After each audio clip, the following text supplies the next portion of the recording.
शुरुआत करते हैं रिपोर्टर्स रिपोर्ट के साथ। उत्तर प्रदेश के बहराइच जिले के बाजारों में जन्माष्टमी की रौनक देखने को मिल रही है, जिसमें महिलाएं, बच्चे और बड़े बुजुर्ग सभी लोग मार्केट की ओर भाग ले रहे हैं। साथ ही आपको बता दें कि जन्माष्टमी के त्योहार को लेकर लोगों में भी काफी उत्साह देखने को मिल रहा है। वहीं जन्माष्टमी में उपयोग होने वाले सामान की खरीदारी भी शुरू हो चुकी है। कोरोना की वजह से पिछले 2 वर्षों से जन्माष्टमी का पर्व नहीं हो पा रहा था, जिसको लेकर इस बार जन्माष्टमी पर जो तैयारियां हैं वो काफी जोरों पर नजर आ रही हैं।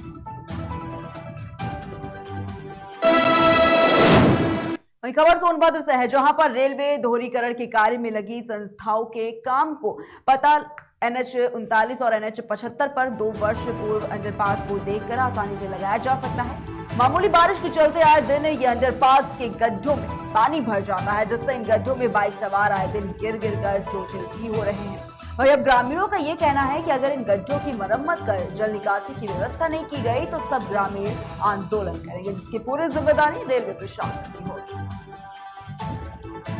मैं ग्राम प्रधान प्रतिनिधि कठौंडी।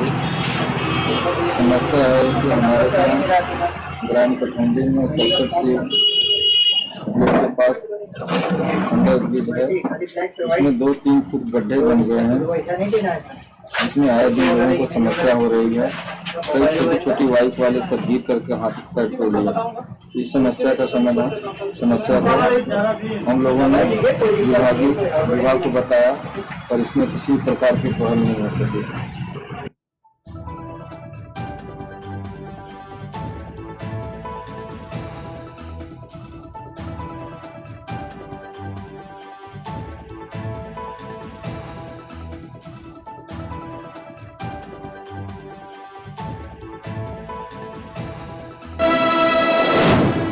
वहीं सोनभद्र में हवाई पट्टी विस्तारीकरण की जद में आ रहे 5 भवनों को बुलडोजर की मदद से जमींदोज कर दिया गया।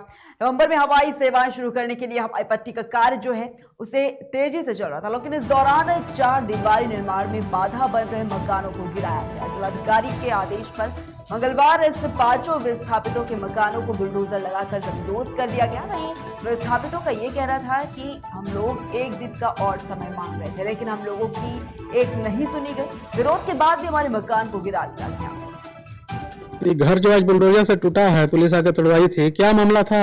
मामला था हम लोग के कुछ नहीं दिए इन लोग का। हम लोग के सूचना बहुत पहले दिए, इस समय सूचना दिए भी नहीं है कि आइए हटा लीजिए घर। आज अचानक आए हैं और ये भी पता नहीं था कि PSC आएगी।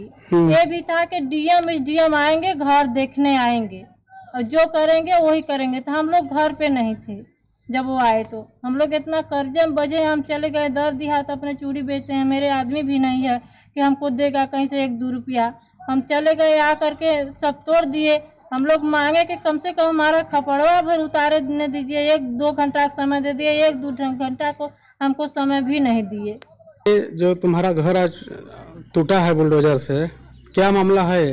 ये हमको जमीन रिहंस से विस्थापित 1960 में हुए थे, उसके एवज में मिला था।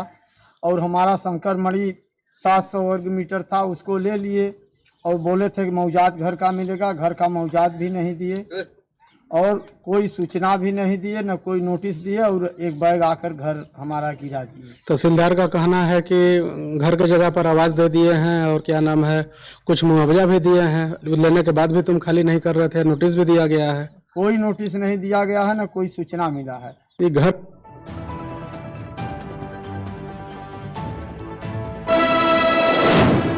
उत्तर प्रदेश के सीतापुर में सख्त प्रशासन होने के बावजूद भी बदमाशों में कोई खौफ नजर नहीं आ रहा है। आपको बता दें कुतुबनगर की ग्राम पंचायत वजीरनगर में शाम को एक बदमाश ने लाइट न होने का फायदा उठाकर बच्चे को गला दबाकर मारने की कोशिश की, लेकिन लाइट आ जाने की वजह से बदमाश इस घटना को अंजाम नहीं दे सके और ग्रामीणों के शोर मचाते ही वह भाग गया, जिसके बाद इस घटना की सूचना नजदीकी थाना पुलिस को दी गई।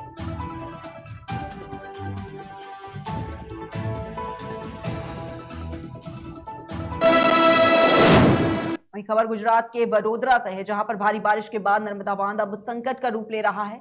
वहीं नर्मदा नदी मौजूदा स्थिति में दोनों किनारों पर बह रही है। वहीं आपको बता दें कि चांदोद मल्हाराव घाट पर 108 में से 93 सीढ़ियां पानी में पूरी तरीके से डूब चुकी हैं, जिसके बाद अब सिस्टम ने अलर्ट की घोषणा कर दी है।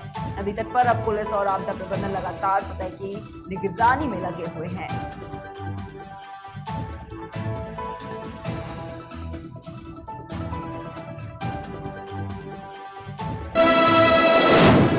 वहीं लखीमपुर खीरी में निघासन थाना पुलिस पर एक पत्रकार ने कई संगीन आरोप लगाए हैं। पत्रकार ने अपनी पत्नी के साथ हुए मामूली विवाद से जुड़े एक मामले में पुलिस पर 3rd डिग्री देने का आरोप लगाया है। पत्रकार का यह आरोप है कि पुलिस उनकी खबरों से खुन्नस खाए हुए है और इसीलिए बदले की भावना से उसकी पिटाई की गई है। वहीं इस बात से आहत और नाराज निघासन तहसील के सभी पत्रकार कोतवाली के सामने धरने पर बैठे हुए हैं। पत्रकारों ने सिपाहियों के विरुद्ध रिपोर्ट दर्ज कर घटना की जांच कराकर उन्हें बर्खास्त किए जाने की मांग की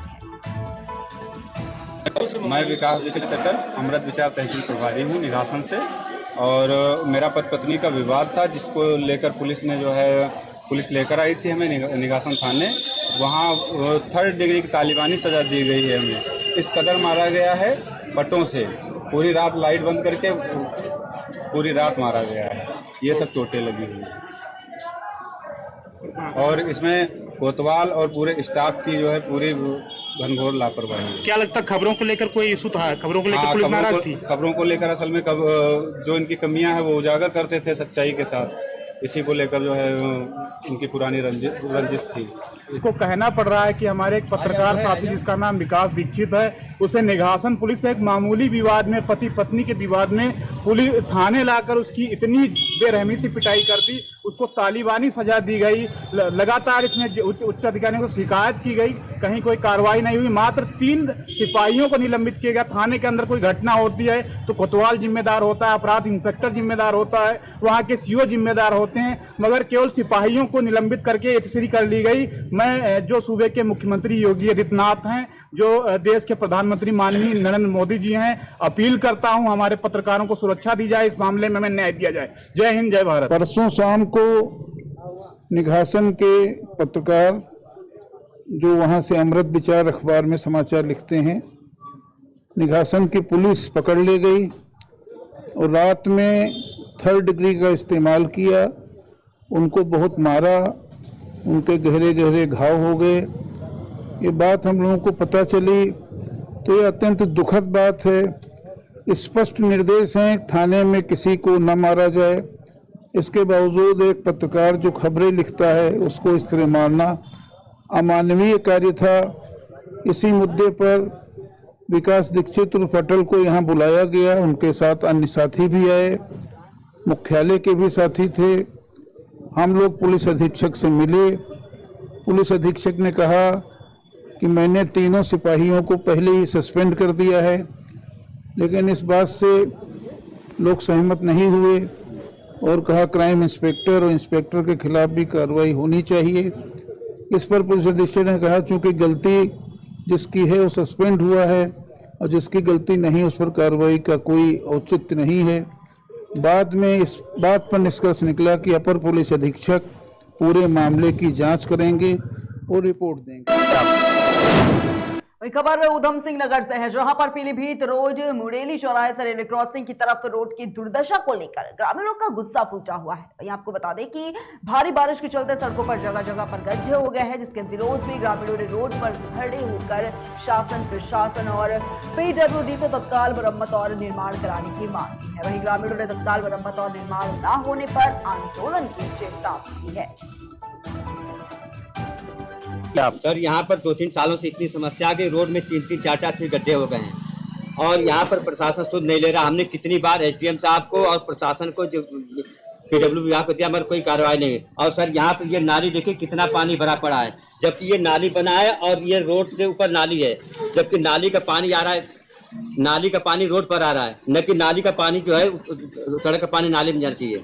सर इस बारे में कितनी बार कार्रवाई किया मगर कोई कार्रवाई नहीं होता। हम सब ग्रामवासी इतने परेशान हैं और यहाँ पर आए दिन दुर्घटना होती है और कई टुकटुक वाले बेचारे हाथ पैर टूट गए हैं और यहाँ पर कब प्रशासन सुध लेगा या 2-4 लोगों की बलि लेने पर प्रशासन सुध लेगा।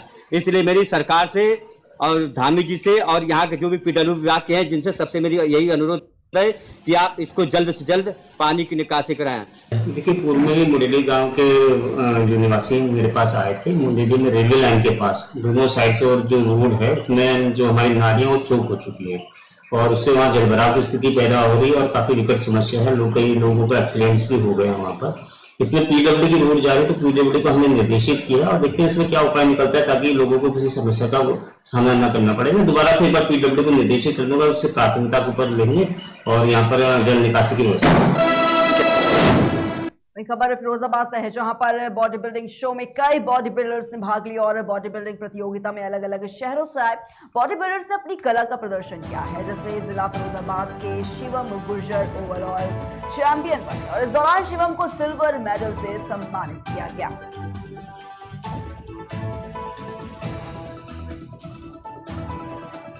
नाम क्या है और आज आपकी जिम पे किस तरीके का प्रोग्राम रखा गया है? मेरा नाम मोनू गुजर है और मेरी जिम पे ये मेरे जो मित्र हैं अजय भाई, ये जो 14 तारीख को फिरोजाबाद में जो यूपी बॉडी बिल्डिंग हुआ था उसमें जो मेरे लड़के खेले थे पार्टिसिपेट किया था, उनके सम्मान के लिए आए हैं। मैं नेशनल जज हूँ बाबा इंडिया से और जनरल सेक्रेटरी हूँ Firozabad district body building association से। आज हमारे शहर फिरोजाबाद में 14 अगस्त को एक चैंपियनशिप हुई थी मिस्टर यूपी आगरा मंडल और मिस्टर फिरोजाबाद, जिसमें कानपुर और लखनऊ, अलीगढ़, मेरठ, इटावा, शुकाबाद, फिरोजाबाद काफ़ी जगह से एथलीट आए थे गेम खेलने के लिए, जिसमें कुछ हमारे जो अजीब स्टूडेंट हैं वो अपने अपने वेट कैटेगरी में प्लेस लगा कर आए। किसी की फर्स्ट लगी है, किसी की सेकंड है, किसी की थर्ड है। तो मैंने उनको अपने आवाज़ पर बुलाकर उनका सम्मान किया, उनको हौसला दिलाई।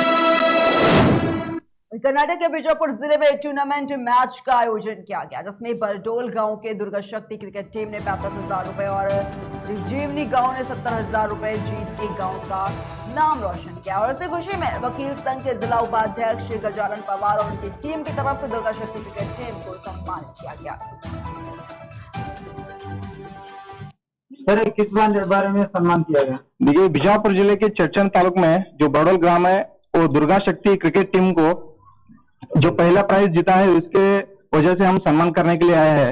ये सम्मान जीएस पवार वकील और एचआर बागवान मेंबर के सभी मित्रों मिलकर यह बरडोल ग्राम में कर रहे हैं।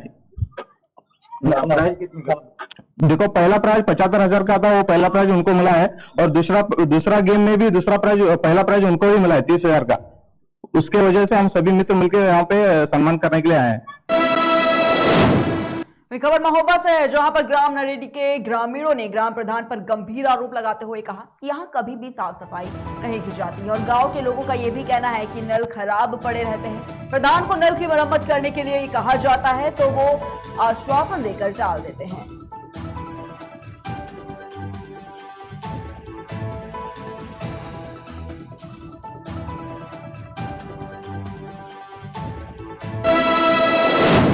खबर सिद्धार्थनगर से, जहां पर जिले में धड़ल्ले से चल रहे फर्जी अल्ट्रासाउंड पर लगाम लगाने के लिए स्वास्थ्य विभाग ने पूरी तरीके से अब कमर कस ली है और इसी कड़ी में बर्डपुर ब्लॉक के बर्डपुर चौराहे पर स्थित बुद्धा अल्ट्रासाउंड सेंटर सहित कई अल्ट्रासाउंड पर छापेमारी की कार्रवाई की गई है। वहीं आपको बता दें कि छापा मारने गई टीम ने अल्ट्रासाउंड सेंटरों के अवैध कागजात के साथ साथ अल्ट्रासाउंड सेंटरों पर अल्ट्रासाउंड करने वाले व्यक्ति भी डॉक्टर नहीं है और इसकी पुष्टि भी स्वास्थ्य विभाग टीम ने की है।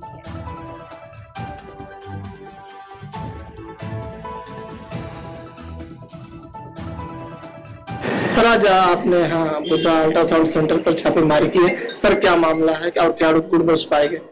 देखिए, मुख्य चिकित्सा अधिकारी महोदय के निर्देशानुसार हम लोग रूटीन चेकअप कर रहे हैं।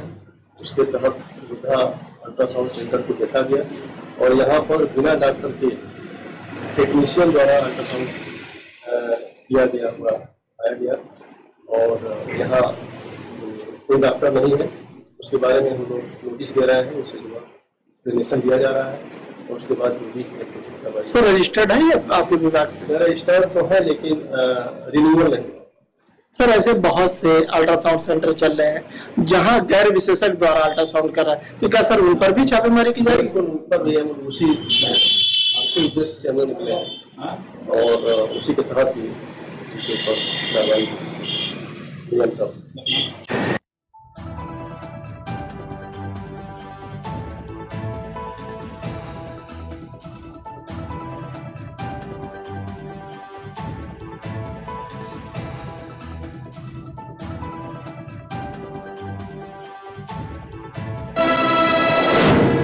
वहीं खबर अमरोहा से है, जहां पर ऑल दिव्यांग विकास संगठन ने अनाथ वृद्ध दिव्यांग आश्रम खोला और इस आश्रम का शुभारंभ पूर्व चेयरमैन रोहतास शर्मा ने फीता काटकर और संचालन राष्ट्रीय अध्यक्ष धर्मेंद्र ने किया है।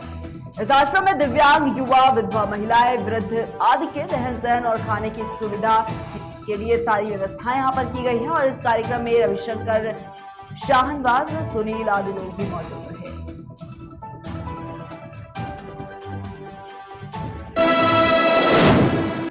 रुकते एक छोटे से ब्रेक के लिए, जल्द हाजिर होंगे।